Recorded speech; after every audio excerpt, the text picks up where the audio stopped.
आपने बोला अज़म, शेख इसको थोड़ा सा मैं साइकोलॉजिकली भी थोड़ा ऑडियंस को चाहूँगा मैं एक्सप्लेन करूँ। साइकोलॉजी में भी बार बार विल पावर का हम पढ़ते हैं, बार बार जिक्र है, और पॉजिटिव साइकोलॉजी में आपको पता है कि इंसान के जो पॉजिटिव पहलू हैं, उसके कैरेक्टर स्ट्रेंथ्स जो हैं, उनको बहुत ज़्यादा सामने लाया जाता है बजाय कि मेंटल डिसऑर्डर्स को। तो ये एक नई फील्ड है पॉजिटिव साइकोलॉजी। तो उसमें विल पावर पूरा एक कॉन्सेप्ट है। और मैं अक्सर यूथ को ये कहता हूँ कि यार देखो, गोरों के पास तो ना ईमान है, ना ही मतलब ये तौबा इस्तगफार का कोई तरीका है, ना उनके पास कोई सजदा है, ना अल्लाह से कोई राब्ता करने का तरीका। ज़ाहिर है उन बेचारों से तो ये कॉन्सेप्ट ही छीन लिया गया। मेरा ख्याल है गोरों की बजाय लफ्ज़ आप ना चेंज कर लें नॉन मुस्लिम्स के पास। नॉन मुस्लिम ठीक। गोरे तो एक नस्ल है ना, उसमें बहुत सारे मुसलमान हो सही बात बिल्कुल ठीक, जज़ाकल्लाह इस्लाह के लिए बिल्कुल ठीक है। तो मैं अक्सर ये कहता हूँ कि जो नॉन मुस्लिम है, और मैं यही लफ्ज़ इस्तेमाल करूँगा, तो फिर भी इसके बावजूद विल पावर की वो बड़ी बात करते हैं, और उनके कई ऐसे आपको सक्सेस स्टोरीज मिल जाएंगी जो कोई नशे में था, टोटल नशे में, यानी होपलेस सिचुएशन थी। और नशा आपको पता है वो ऐसी चीज़ है कि उससे निकलना बहुत ही मुश्किल होता है, बहुत ही मुश्किल होता है। तो हमारे पास ऐसी सक्सेस स्टोरीज उनकी तरफ से भी आती हैं जो टोटल एक नशे वाली ज़िंदगी से, अनप्रोडक्टिव ज़िंदगी से निकल के विल पावर के थ्रू आ गए। तो देखिए ये जो अज़म की बात है, मेरे ख्याल में कि अल्लाह ने बड़ा एक गिफ्ट दिया है इंसान को कि जिस चीज़ का वो अज़म कर ले तो फिर अल्लाह की मदद भी ऊपर से शामिल हो। तो शेख मेरा तो ख्याल मायूस होने की ज़रूरत नहीं है, नौजवानों को बिल्कुल निकल सकते हैं वो इंशाल्लाह इन गुनाहों से, अज़म भी करें।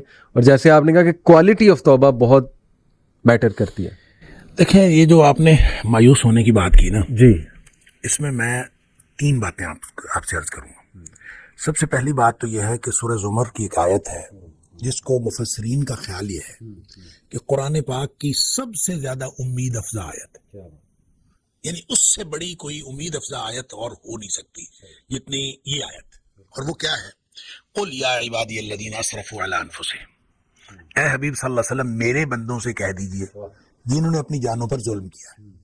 अब देखें इसमें तर्ज तखातुब भी अजीब है अल्लाह ताला की तरफ से, सुभान अल्लाह, मेरे बंदों से। अब उन्होंने अपनी जानों पर जुल्म किया है, वो गुनाह किए बैठे हैं, और अल्लाह ताला फरमाता है मेरे बंदे हैं। अच्छा, उनको उनसे कह दीजिए क्या, ला तक़नतू मिन रहमतिल्लाह, अल्लाह की रहमत से मायूस ना हो। सही। क्यों ना मायूस हो? इन्नल्लाह यग़फिरुज़्ज़ुनूब जमीआ, सही। अल्लाह ताला सारे के सारे गुनाह माफ कर देगा। अल्लाह अकबर, क्या क्यों माफ कर देगा? क्यों माफ कर देगा? इन्नहु हुवल गफूरुर रहीम, बेशक वो है ही बहुत बख्शने वाला और हमेशा रहम करने वाला। सिफात है ये उसकी इसलिए कर देगा। क्यों कर देगा? इसलिए कर देगा कि तुम्हें एक काम करना पड़ेगा, व अनीबू इला रब्बिकुम व अस्लिमू लहू, तुम ऐसे करो कि तुम अपने रब की तरफ झुक पड़ो, व अस्लिमू लहू, और अपने आप को उसके सामने सबमिट कर दो, व अस्लिमू, अपना आप उसके सुपुर्द कर दो। क्या बात। अगर ये काम, एक काम इंसान ने करना है कि अपने आप को अपने अल्लाह के सुपुर्द कर दे, सही, तो फिर वो सारे गुनाह माफ कर देगा, फिर मायूस होने की क्या बात है? सही। देखिए, मायूसी जो है, आप साइकोलॉजी पढ़ते हैं और साइकोलॉजी के एतबार से इंसान, जाहिर है साइकोलॉजिकली इंसान के मुख्तलिफ कैफियतें आती हैं। इंसान लोगों से मायूस होता है, इंसान सिचुएशन से मायूस होता है, सही। इंसान की मायूसी के लेवल्स भी बहुत हैं और उसकी कैफियतें भी बहुत हैं। बिल्कुल ठीक। हर चीज़ से मायूस हो जाओ, लेकिन अल्लाह की रहमत से मायूस नहीं होना। क्या बात है। और ये उस वक्त इंसान को समझ आती है बात की जब इंसान को दुनियावी सारी कैफियतें, सारे वसाइल जवाब दे चुके हों। बिल्कुल। इसको आप रिलेट कर लें, जो दूसरी बात मैं अर्ज कर रहा था, इसको रिलेट कर लें हजरत याकूब अलैहिस्सलाम की उस बात के साथ। यूसुफ अलैहिस्सलाम वैसे गुम हो गए, सही। रो रो के उन्होंने अपनी आंखें जो हैं वो सफ़ेद कर ली हैं, सही। समझ नहीं आ रही क्या करूं। अब उसके बाद जो है दूसरा बेटा वो भी गुम हो गया, बिन्यामीन वो भी गुम हो गया। अब उसके बाद जो बाकी बेटे हैं उनको दे के कुछ जमा पूंजी दे के भेजा के गल्ला ले आए। अब वो जमा पूंजी भी खत्म हो गई गल्ला लेने के लिए। ठीक है, सारे वसाइल, यानी सारे वसाइल खत्म हो गए। तो अब वो गए हैं, बच्चे जाके अपने भाई से कहते हैं कि तू ना खैरात कर दे, भीख मांग रहे हैं। सही। लेकिन जब वो जाने लगे हैं ना, तो उनसे हजरत याकूब अलैहिस्सलाम फरमा रहे हैं कि तुम ऐसे करो, अब हालात तो बद से बदतर हो गए हैं। तो उनसे फरमाते हैं कि तुम ऐसे करो, जाके ना यूसुफ अलैहिस्सलाम की तलाश करो, यूसुफ को तलाश करो, और यूसुफ और उसके भाई को तलाश करो। ला तयअसू मिन रौहिल्लाह, अल्लाह की रहमत से मायूस नहीं होना। یعنی جس چیز سے ہم مایوس ہیں وہ تو دنیاوی حالات ہیں نا. تو اللہ کی رحمت سے تو مایوس نہیں ہونا. واہ. اور اللہ کی رحمت سے جو مایوس ہوتے ہیں وہ خسارہ پانے والے لوگ مایوس ہوتے ہیں.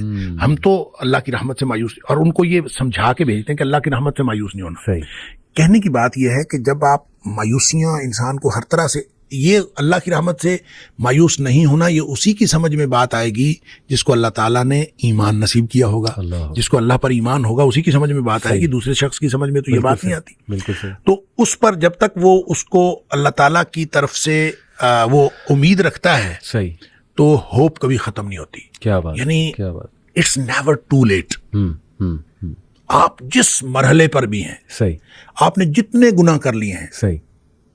الذین یا قل یا عبادی الذین اسرفوا علی انفسہم، اپنے آپ پر جتنا بھی ظلم کر لیا ہے، صحیح. 50 سال ہو گئے، 60 سال ہو گئے، کتنی عمر گزار لی ہے.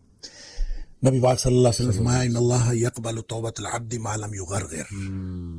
جب نزا کے وقت یہاں نرخرے سے آواز نہیں نکلتی نا، اس سے پہلے پہلے ساری توبہ اللہ قبول فرما لے. یعنی کھلا میدان ہے.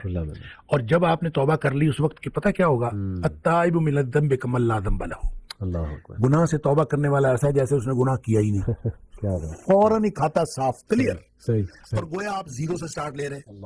تو جب آپ کسی بھی وقت، کسی بھی لمحے آپ کو یہ خیال آ گیا، تو اللہ کی طرف سے دیر نہیں ہے، آپ کی طرف سے دیر ہے.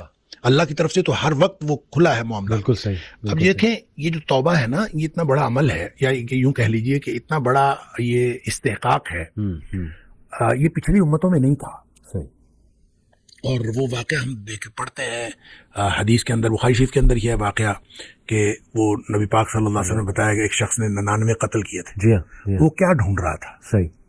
ہل لہ من توبۃ، کیا کوئی واپسی کا رستہ ہے؟ بالکل صحیح، بالکل صحیح. وہ حدیث کے الفاظ ہیں. جی ہل لہ من توبۃ، وہ پوچھتا کہ کیا اس کے لیے کوئی واپسی کا رستہ ہے؟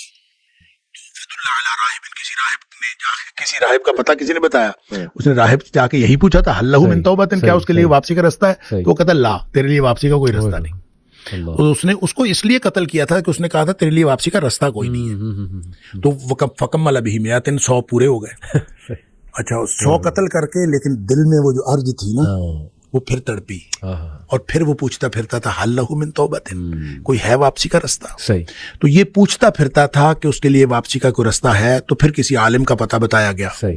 اور پھر عالم نے، وہ آگے پھر پوری سٹوری ہے کہ عالم نے کہا کہ انطلق الی ارض کذا و کذا، فلاں بستی چلا جا، اور وہاں پہ کچھ لوگ ہیں جو اللہ کی بندگی کرتے ہیں، تو بھی جا کے اللہ کی بندگی شروع کر دے. صحیح.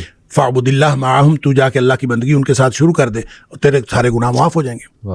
اب یہ دیکھیں، اس کا مطلب یہ ہوا کہ انسان نیکی کرے گا نا جی تو اس کے گناہ معاف ہو جائیں گے. قرآن نے اصول دیا ان الحسنات یذہبن السیئات، جو نیکیاں ہیں یہ گناہوں کو ویسے ختم کر دیتی ہیں.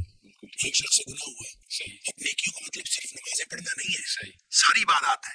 ایک شخص سے گناہ ہوا، نبی پاک صلی اللہ علیہ وسلم کے پاس آیا، اللہ کے رسول صلی اللہ علیہ وسلم مجھ سے یہ گناہ ہو گیا ہے. آپ نے فرمایا جا کے والدہ کی خدمت کر، تیرا گناہ معاف ہو جائے گا. اللہ. وہ کہتا ہے اللہ کے رسول صلی اللہ علیہ وسلم میری والدہ تو ہے ہی نہیں، فوت ہو گئی ہے. آپ نے فرمایا تیری خالہ ہے؟ کہتا ہے ہاں خالہ ہے. آپ نے فرمایا جا کے خالہ کی خدمت کر، تیرا گناہ اللہ تعالیٰ معاف کر دے. سبحان اللہ.